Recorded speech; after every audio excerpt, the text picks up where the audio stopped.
Hey guys, SeanB here, and today I want to answer a question that I myself wonder for a very long time. Is triple rogue worth it? Because it looks so good on paper and very interesting. So instead of doing anything useful, I spend the last 100 energy to make a new rogue. They are all on violent rune. Number 1, attack, good damage, and attack. And I try to get them as much accuracy as possible so that they can defense break in dungeon reliably. Second one is on violent broken, speed, good damage, and attack. And the third one is on violent broken, speed, good damage, and attack. Trying to get the skill 1 accuracy in your artifacts is really important. Also, I'm trying to hit 100,000 subscribers at the end of the year, so you can help me out by subscribing. I know a lot of you guys watch without subscribing. Please, if you can, consider. Hey, really appreciate it. The most obvious dungeon for the triple rogue team will be the Necropolis B12. I'm using Lauren for the slow and the defense break. She's moving first, and I like it that way because she can defense break the first target so that your triple rogue will kill the first thing immediately and get that snowball rolling. You don't have to be this fast. You only need like 100 bonus speed, and you don't need to be on violent as well. This is way overkilling. She's only there for one thing: defense break and slow debuff. The other dog I'll be using will be Crow, who's on broken set, speed, good damage, and attack, nothing too crazy. Why double wheel? He was actually on triple wheel for other purpose, but double wheel can work as well, or no wheel, doesn't really matter. Team up and multi-hit is the one thing that can dominate this dungeon, and this is probably the most free-to-play team that everybody can build. Free-to-play speed team too, because it's not that slow. Lucian is definitely very good for this dungeon to clear out the trash wave immediately, but Lucian AI nowadays still not so good. You can also build the light Griffin Shaman to replace Crow for big damage on the boss. That unit can easily do 100,000 damage on the boss, but that unit is not free to play. So Crow is still super popular as an option for the big damage at the end. So my Lauren move, if she violent proc, super easy. Defense break going in, bada bing, bada boom. Oh, Crow use team up. But if you can use branding, I think it's not too bad.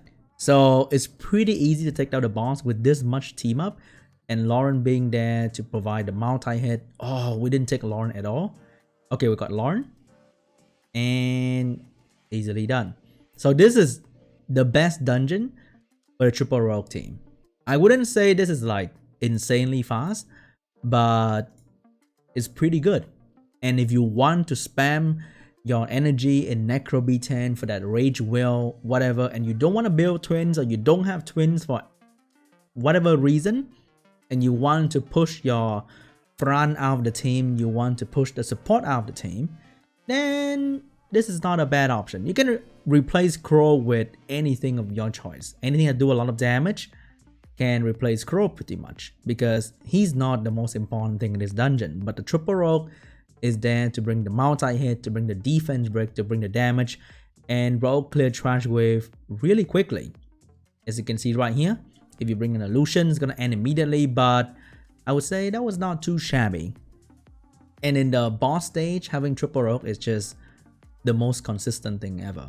If you bring Shaman could have killed the boss right there if the bird decided to use skill 2, and you can cut probably 5 to 10 seconds in the boss stage to keep your run under 1 minute very easily. But it's not too bad. So triple rogue in Necro B12 is 5-star. Next up, we have the Punisher Crypt. Of course, you might need a dark tank in this dungeon, but I'm just forcing triple rogue in to see if it's gonna be any fun. You can replace my boy Homunculus with pretty much anything, to be honest. Anything that puts slow debuff and continuous damage is the best. And if you put those two categories together in the monster finder, in the monster collection, the best option to pop up will be the light Rakshasa Pang or the wind Rakshasa Yin. They're okay, but I just have this guy ready, so I really want to use him. So with triple rogue, nobody took the homunculus. I can't believe it. The whole point of this guy is he has a very strong skill 1 with 3 to 4 dots. And nobody took him. These stupid dogs. Stupid dog! Stupid dogs, dude. But it's not too bad. And as you can see right here, I have a 50-second run. It usually goes between 50 to a minute and 10, depending on how lucky I am with the doggo taking the homunculus and applying continuous damage. You can also use Pang. I think a max skill Pang is going to be pretty good. I have a Pang, the Light Rakshasa. She's not max skill, so she doesn't apply the slow debuff very consistently, which means most of the time she doesn't really do anything important. That's why I don't really like to use her in my team just yet until maybe I max her skill.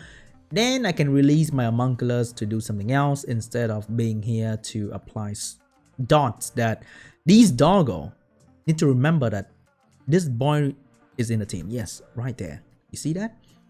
Take the homunculus and give him some chance to do some real damage, please. Excuse me. I guess when you have the slow debuff and the branding, it's okay as well. But if you don't have a dark unit in the team, then the boss can absorb attack bar and focus on a random unit. It might be a little bit risky, but it might be okay as well. I really enjoy my triple RAOQ though. It looks so fun with all the team up just going back to back to back. Ooh. Oh, defense. Not really my thing. Next, we have the Steel Fortress. I'm using Zing to move first in the team. If he's smart, he's gonna apply the buff block immediately. Comters channel say he's the most reliable, so I'm using him. But honestly, you can also use the other thing, the Dark Witch, because as you can see right here, he's doing his job. But I still put multiple wheel set on the Dark Living Armor, just in case he forgot that he has that skill. Okay, can you team up with the Dark Living Armor thing so that he can get some cooldown reduction? Okay, I think he has it ready. Good. So RAOQ will allow him to get that skill back quickly before the last boss, so that he can apply the block buff immediately when it's his turn. But if we are not that lucky, I also have him on multiple wheel set so that he won't get stunned for 2 turns, which is ridiculous in this dungeon. Not a bad run as well, I would say. Pretty decent speed run. If you have multiple wheel rune on your roll, hey, it's not too shabby as well, but I think that is a little bit too much commitment. And if you have multiple wheel rune on your RAOQs, then they won't be that useful in other dungeons. As you can see right there, Zing just used skill 2, so using him alone might not be the best thing. He used skill 2 again when he should have used skill 3. That is a little bit annoying, but that is not bad in this context where you need to clear trash wave quickly. So Zing using skill 2 is not bad. Oh no, the RAOQ took Zing only 1 time, so he doesn't have it yet. So we might have to wait for that. Okay, we got a slow debuff going. That's pretty good. So we need him to not get stunned. Okay, he avoided the stun right there. That's the point of the triple wheel set on him right now. The thing about Zing is he doesn't need to be runed really well, because after trying quick damage build, I realized he doesn't do any damage, so it doesn't really matter. If you go like some crazy defense, good damage defense kind of thing, he doesn't really do any damage. I'm just here for him to do the thing, do the block buff thing. If he does it and it lands, perfect, I'm good. And that's all I care about. So I run speed, HP, defense, whatever thing that give him enough speed to move first, and have 25 accuracy so that he can land the thing. The boss in these dungeon, the new dungeon, have very low resistance. So with low accuracy, you'll be just fine. You don't have to go max accuracy, okay? Once again, the new boss has very low resistance. You only need around 25 accuracy. Lastly, Dragons B12. And unfortunately, I haven't cracked the code for Dragons B12 just yet. I'm using Kali as a buffer and damage dealer for the dungeon, but it's really hard. First, you need 65 minimum accuracy for auto roll so that they can land the defense break consistently. The boss has, I think, 80 resistance. That is a lot of resistance on the boss. So getting the rogue with no accuracy awakening to the 65 accuracy point when you still need to have crit rate, good damage, and all the other good thing is not easy at all. And it's really hard. Also, the rogue only have 70% chance to defense break in their default attack. If you can skill them up, they have 80%, which is cool, but you can't just skill up 3 different rogue, right? So you have to deal with the low defense break chance as well. I tried this team in Dragons B10. I get a 35-second run very easily. But here, the boss is just crazy tanky that you need pretty good RNG to win this guy. So I would say if I use this team, it will have around 80% success rate. And that is even worse than my Spectra team. And I don't want to do that. But it's pretty fun to look at for sure. I've tried so many different options. Okay, I've tried Homunculus, I've tried Megan, I've tried to use RAOQ for continuous damage, and none of them are better than one the other. To make this thing safer, I have to go and hit the crystal before I hit the mid boss, because it's very hard to kill that Zyros. It's really tanky, and I just have to go and hit the crystal first, or else this thing will fail probably half the time, because once you get the defense break going from the crystal, you're pretty done for. The Zyros can easily one-shot any of your unit unless you build them purposely tanky. But nobody want to do that, right? You want to kill the dungeon as fast as possible.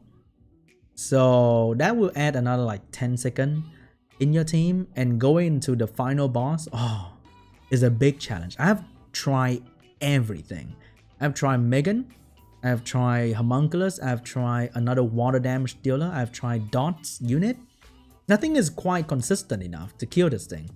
If I buff turn 1 and get some decent violent proc on my rogue to get some extra team up in, or at least, you know, some extra proc with the vert, then maybe. But other than that, it's really hard to kill this thing. Even with Kali doing 42,000 damage, I think I'm dying. God damn it. Come on! It's really hard, man. It's really hard. I don't know how to crack DB12 with triple rogue just yet. But in DB10, this team would destroy the dragon. I thought Megan would do it, but the thing about using Megan here is that you don't have attack by reduction. So even if you strip the boss is still gonna get the turn. Which means he's gonna hit your rogue with that AoE damage that is gonna destroy your entire team if you have 1 continuous damage on your team. And sometimes I've seen Megan or Kali use their skill 1 5 times in a row while I'm trying to build this team, and it just hurt my brain cells, you know. It destroyed my souls. Like sometimes they will use their skill 3 whenever it's available, which is amazing to see, but sometimes they will just do nothing, and it's crazy.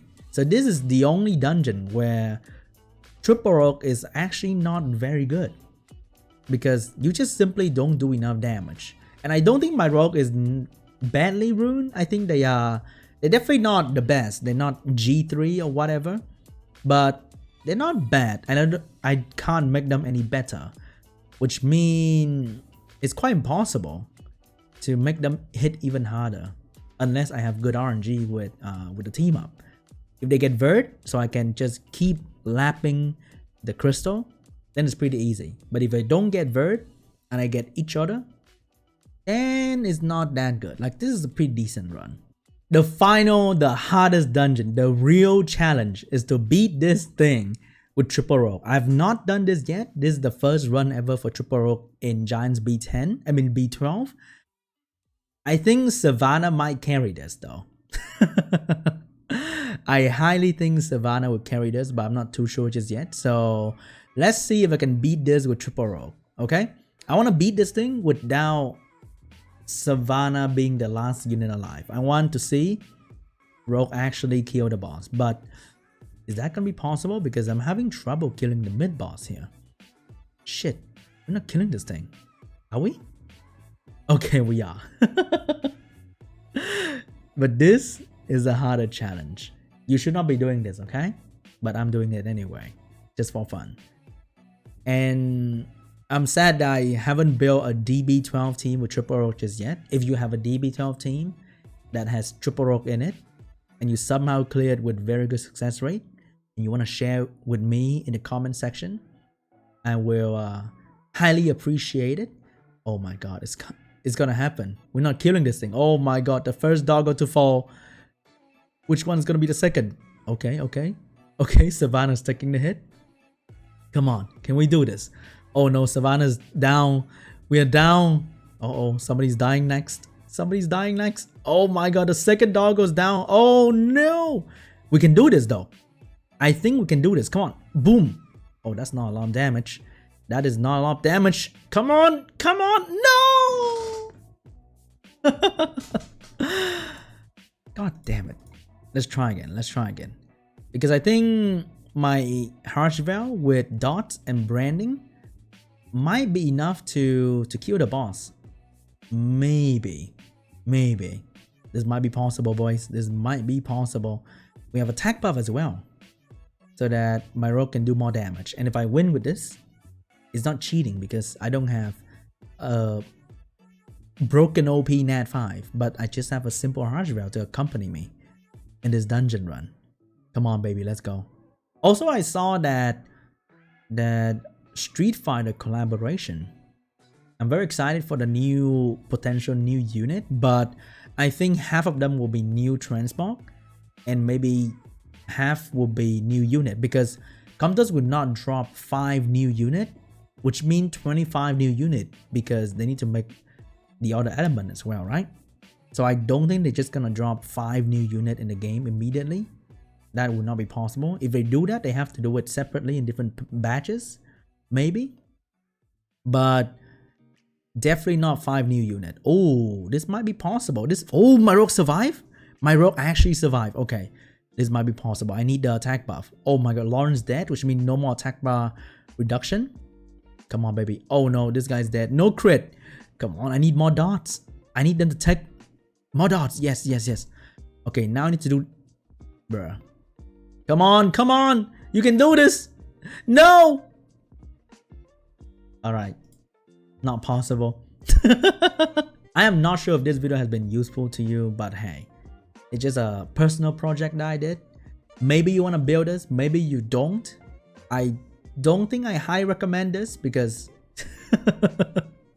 it doesn't work everywhere, but it's kind of fun because you can use twins and you can't use RAOQ in like Rift Beast, which is a shame.